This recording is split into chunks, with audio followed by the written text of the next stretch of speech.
Bienvenue au module 3 de la formation sur les compétences de mentorat organisée par l'association Découvrir et moi-même, Dominique Bendaoud de la société Point North. Je suis heureuse de vous retrouver pour ce troisième module où là, on va parler de votre boîte à outils pour être un mentor, une mentor encore plus efficace. Donc, juste un petit rappel par rapport à la formation. Vous vous souvenez, on est passé au travers du module 1 où on a parlé ce qu'est le mentorat, ce que ça n'est pas, mais aussi des différents styles de mentorat que vous pouvez adopter pendant les sessions et pendant les 6 mois de programme. Le module 2, où on a vu ensemble les compétences et les comportements qu'on attend d'un bon mentor. Dans le module 3, on va parler de votre boîte à outils, les outils sur lesquels vous allez pouvoir vous reposer pour être encore plus efficace dans votre mentoring. Et bien sûr, le module 4, où là, l'association partage de façon très pragmatique toutes les activités qui composent les 6 mois du programme de mentorat. Sur la même plateforme, vous retrouvez bien sûr les ressources, les documentations, des outils, tout ça a des témoignages à disposition, à votre disposition, pour que cette formation vous soit la plus utile possible. Alors, quand on parle de boîte à outils, de quoi on parle exactement? Je vous ai préparé ici les 4 premiers. Le premier qui est la capacité d'anticiper, mais aussi comment vous allez pouvoir, sur quelle technique vous allez pouvoir vous appuyer pour aider votre mentee à prévoir un plan B, voire un plan C. Le deuxième outil, c'est les check-ins et les check-outs. Bien sûr, on n'est pas ni à l'aéroport ni dans un hôtel. Ici, on parle de check-in et de check-out dans un contexte de mentorat. On va le voir ensemble également. Arrêter, continuer, commencer. Un petit outil simple mais très utile pour aider votre mentee. Et bien sûr, le quatrième qui est le réseautage. Mais c'est pas fini, vous en avez 4 autres, donc 8 au total. Le cinquième, c'est la création de contenu, la collection de contenu, d'informations qui pourraient être utiles pour votre mentee. Le résumé de réflexion comme 6e outil. Le 7e, ça sera la prise de notes, aussi bien pour vous que pour votre mentee. Et le dernier, c'est l'aspect inévitable maintenant dans n'importe quelle fonction et activité, qui est l'intelligence artificielle et l'aspect digital. Alors, on va les voir l'un après les autres. Le premier, il est utile, donc le fait d'anticiper en anglais la version pour ceux et celles d'entre vous qui visionneront la version anglophone, on appelle ça le feed forward par rapport au feedback. L'anticipation et le plan B va être utile comme outil quand votre mentee rencontre un échec ou un retour difficile ou quelque chose qui ne s'est pas vraiment passé comme prévu. Et c'est le fait de la faire réfléchir sur la base de maintenant que tu l'as vécu, qu'est-ce que tu peux anticiper? Qu'est-ce que tu peux faire?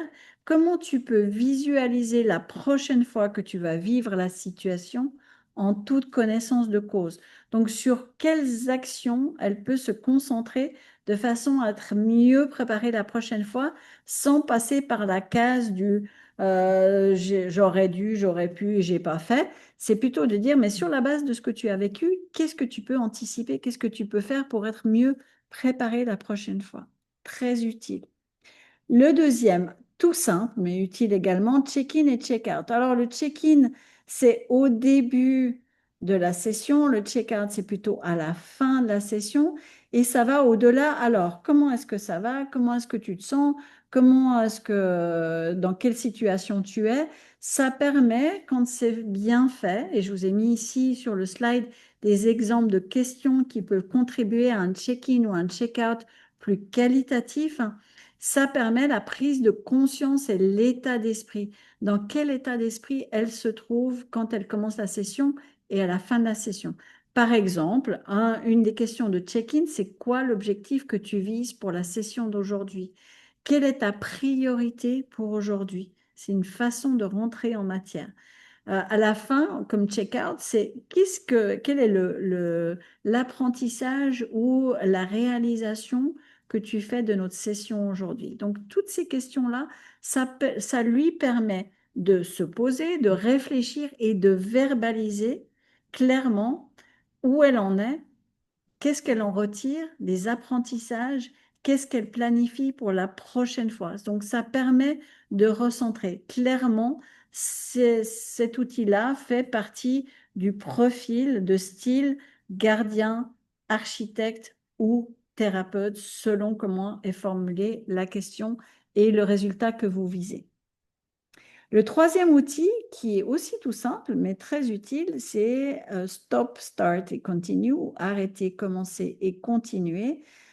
C'est pour aider votre mentee à réfléchir, à clarifier, à structurer, mais aussi à prioriser les actions et penser à leur impact. Souvent, ce qui manque, c'est le mot impact.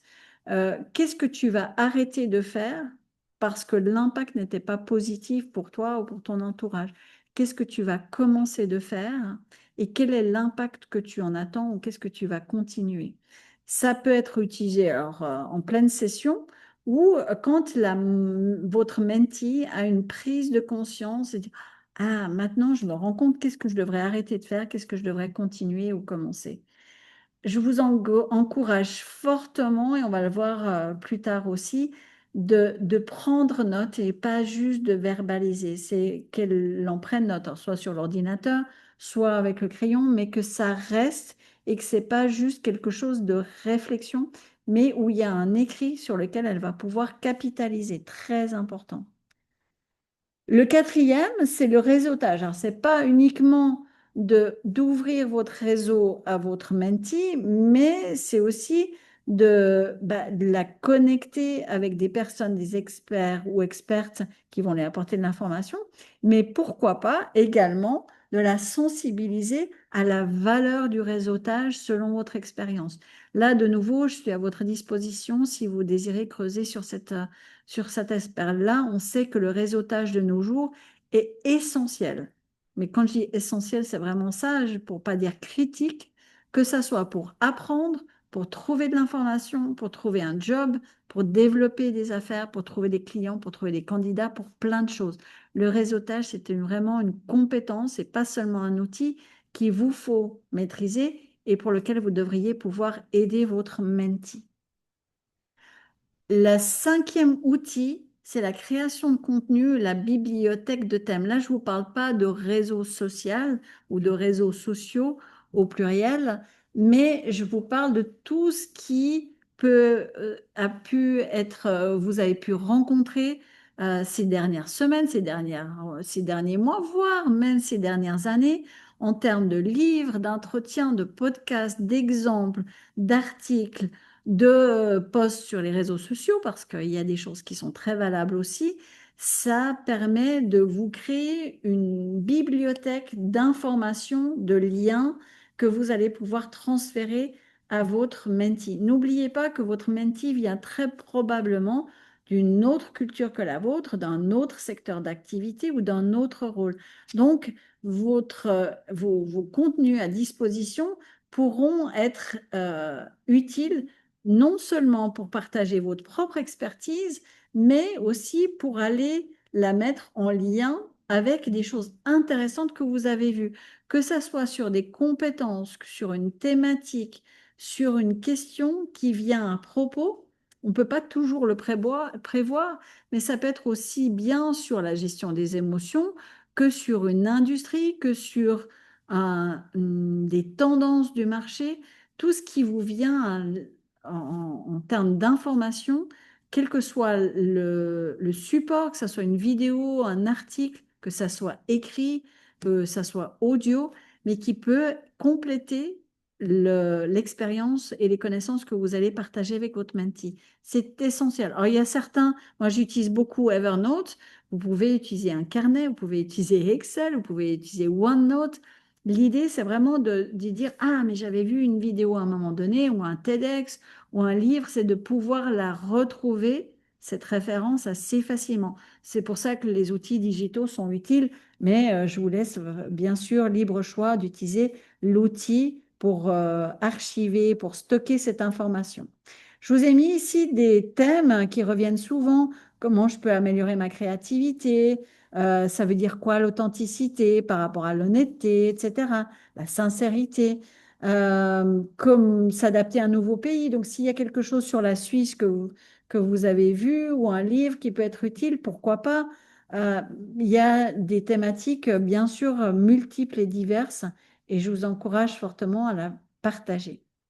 Alors, le résumé de réflexion, en quoi ça consiste en tant qu'outil et comme outil utile dans votre boîte de mentorat, c'est lorsque votre mentee a besoin, vous pensez qu'elle a besoin de capter, de captiver, de noter ce qui a été utile et de faire un lien plus clair entre l'apprentissage, là où elle dit ah, c'était super intéressant ou super utile, et la façon de l'utiliser.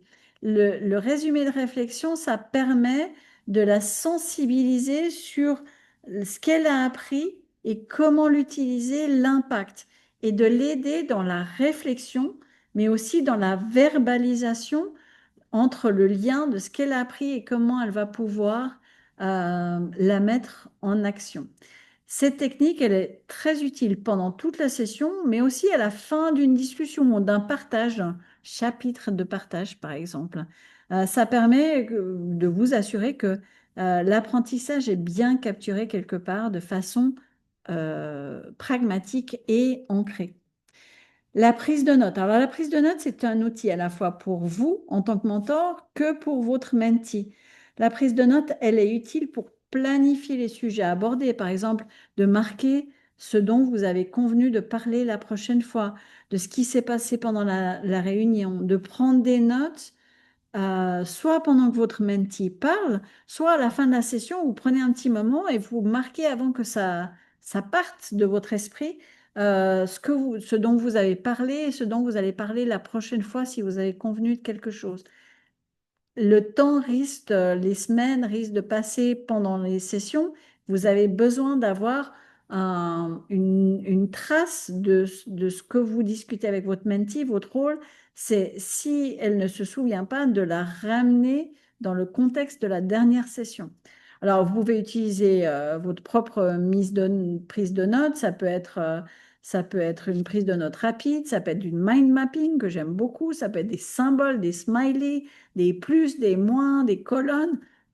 Et pour celles ou ceux qui allaient avoir des sessions enregistrées par visio, bien sûr que l'enregistrement, par exemple sur Zoom, est tout à fait possible comme prise de notes, mais peut-être ne pas être exhaustive.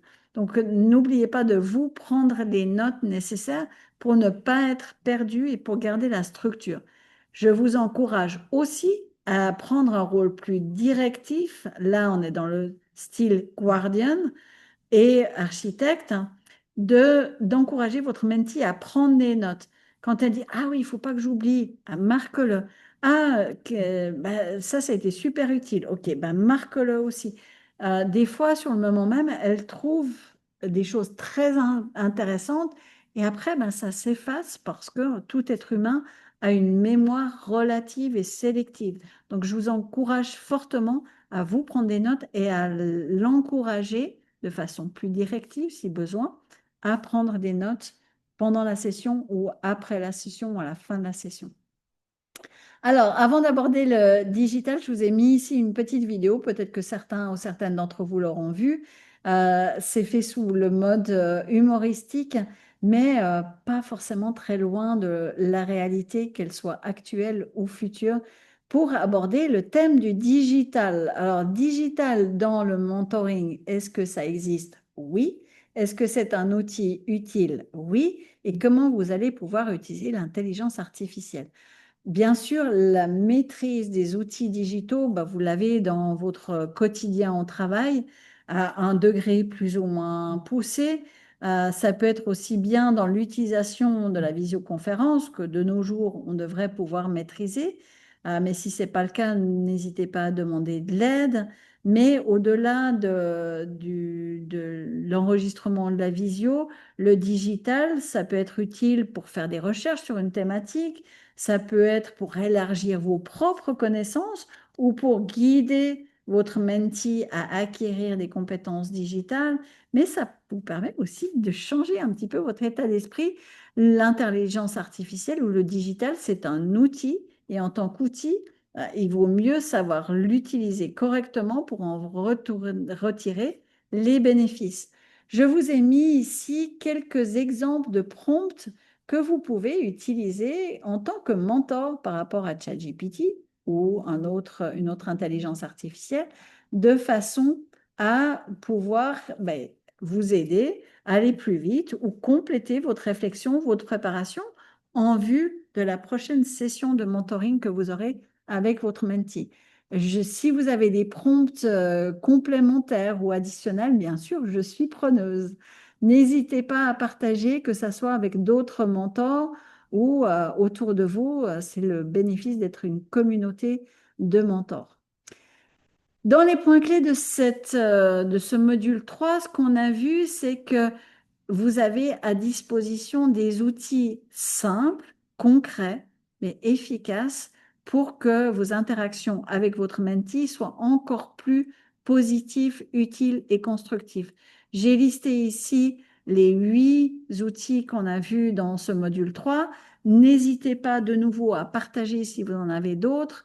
On peut toujours enrichir la boîte à outils d'un mentor, qui est un rôle et une responsabilité prenante mais passionnante et j'espère que vous aurez beaucoup de plaisir. De nouveau, n'hésitez pas à nous contacter pour toute question, clarification, commentaire ou feedback et j'espère qu'on aura l'occasion de se rencontrer prochainement. Et en attendant, je vous souhaite beaucoup de plaisir dans votre relation de mentoring avec votre futur ou actuel mentee. À très bientôt. Au revoir.